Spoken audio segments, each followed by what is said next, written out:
Hay algo que tienes que saber. ¿Qué es lo que tengo que saber? Hola y bienvenidos a What the Flick. Soy Christy, esto es Mateo. Oye, Machete. Machete hoy. Señorita Grae. Graecita. Sí, want to be Graecita. Y Alonso. You already have a Spanish name. Alonso Duralde. Vamos a hablar hoy de Casa de mi Padre, una película con Will Ferrell en que él habla completamente en español. Y no es perfecto y es parte del chiste. Sí. Okay. Will Ferrell es el hijo de un ranchero y su hermano viene a casa con la mujer a quien él piensa casarse, pero resulta que el hermano es un narcotraficante. Okay. Experience the action, the passion, the drama. Que disfrutes de todos los placeres de la vida, aunque sea la destrucción de la familia. The laughter.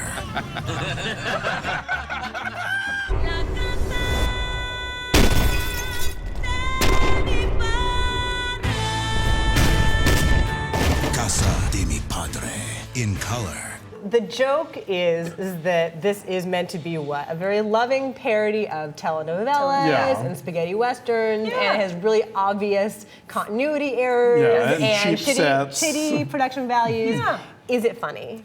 They do a good job at knowing what a telenovela is, and that's it. No me gusta. Y no más. The thing is, if you're going to do this kind of movie, and I mean, like I think Airplane is sort of like the movie that does this better than anybody. If you're going to do this kind of film where you're sacrificing everything on the altar of spoof, then there needs to be joke, because there's no real plot or character for people to care about. So you have to keep the jokes coming. And this one doesn't do that enough. Like it kind of slacks occasionally. It's sort of like, well, if you're not making me laugh constantly, why am I here? Well, right, where is over the top Will Ferrell? Donde está? Well, I mean, he actually isn't that different from the roles that Will Ferrell is best known for, in that he's super self-serious and kind of clueless as to how much of a complete idiot he actually is. Right? So this guy actually reminded me a lot of his George W. Bush impression in some ways. This is a different kind of movie, though, almost. Like, I feel like that's why it didn't work. I totally agree with you. When I first saw the ads for this on TV, I thought this was an Adult Swim show. That's kind of funny. I didn't realize that it was a movie. That's kind of funny. God, if only it had lasted just 15 minutes. It's exactly the amount of time if you had done even if you had done 6 episodes that were 15 minutes long and just crammed them with jokes to sort of buoy the central conceit, which is mostly what this film has going for it, then that would have been great. But as a feature film, there are big laughs and there are funny ideas and there's cool things, but then there's just like, it's 83 minutes long, right? Yeah. It still feels like a stretch way too thin. Yeah. It was hard to watch, but I really like Genesis Rodriguez. Oh, yeah. She's Wasn't stunning. it cute how they said introducing, like they thought this was going to open before Man on a Ledge? Which is where we saw her. She is the hot chick in Man on a Ledge. She's the one good thing in that movie. She is the girlfriend who gets down to her little lacy thong to shimmy into the air conditioner. And she's good. And Matt taking a break from Angry Birds? Matt playing Angry Birds. Thank you for joining us. I have to say, I didn't see the movie, so I'm playing the new Angry Birds, which is pretty cool. Is it better than Casa de mi Padre? Yes. I don't even know. Like. Probably. But they are cute little tricks. Like, they know it's a movie, and they know that we know it's a movie, and so they zoom in on some guy's sunglasses. You can see the reflection of the camera crew, and some like grip eating a sandwich in the background or whatever. There's a dinner scene where people keep changing seats, and one of the people is a mannequin. I mean, just like goofy stuff like that. But also, like, the movie doesn't quite even get its own joke straight. Like, in the opening credits is very grind Casa, where there's like this cheesy Mexico scope logo, and then they have the title of the film, and under it says in color and copyright 1970.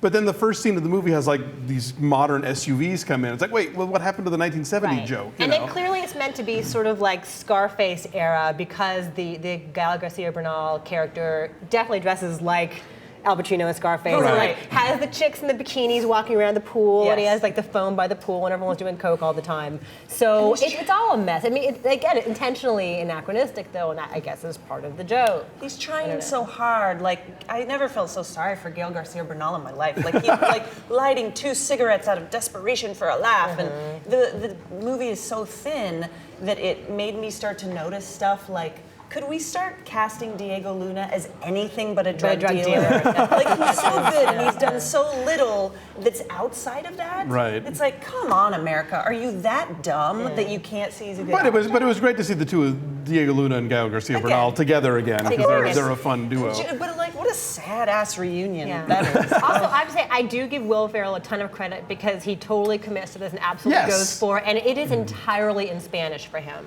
Yeah. Not his first language, clearly. yeah. So I'm impressed by that. He trained for a month, Right. I guess. Yeah. His accent's not bad. And it's definitely it's like it's a fun comic gambit. But once you do that, then you have to keep the humor coming because there's nothing else to get you through. That was that was my only beef.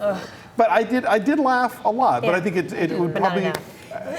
For me, it was funny. Like the Sunday comics are funny. Oh. I look at it and I read it and I go, "That's funny," but I don't laugh. I just think. I think like there will be You're just so a. numb by now. Exactly. I just read it going.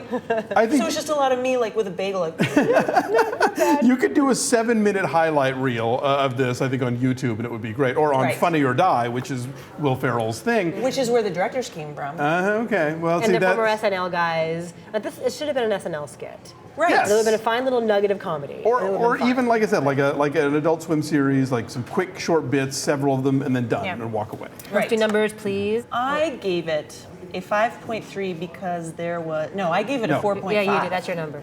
I had to look at the paper. I forget all the time, as you guys know. Yes. I gave it a 4.5 because there was a white tiger in it that was obviously stuffed animal, and I love stuffed animals. It's a Jim Henson animatronic Yes. white And tiger. you know they had to don't keep mess telling the around. Jim Henson people, no, less realistic. More fake, please. This is too good. Less like Elmo. And it's like talented people, just bad execution. No wonder it only opened limited. I gave it the 5.3 because I did laugh a few times, but not enough. I'm in between. You guys gave it a 4.8.